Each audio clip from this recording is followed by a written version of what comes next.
Yeah, so in terms of sports supplements, I suppose they wouldn't really be for me. The only thing I would take is probably a multivitamin. It's called Well Woman Sport and Fitness, and that's the only multivitamin I take. It's just to protect your immune system, I suppose, when you're training hard between the winter months, really. Like, my view on supplements, I suppose, is that, or even in nutrition as well, the fastest way it gets from the ground to your mouth is probably the best way.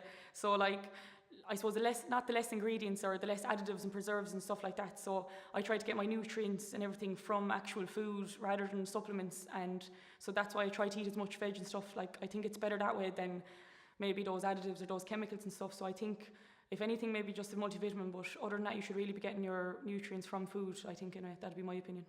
Everyone's view differs. Me personally, I don't take much of those protein shakes or anything like that. It's kind of just not something I'm into.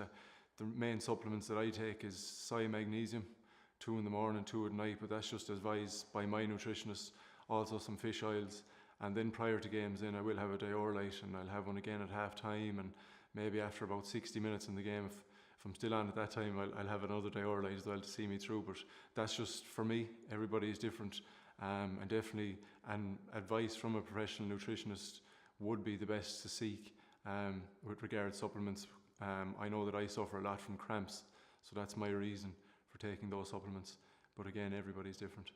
Okay, so having worked or as working as a sport and exercise nutritionist away from the football field, I think it's so important that young players are aware of the nutrition advice that is out there, and that to seek the appropriate advice. And a big thing for me would be food first, and it's not always publicised in the media and social media that food should be your first option, and I think we need to educate young players about that.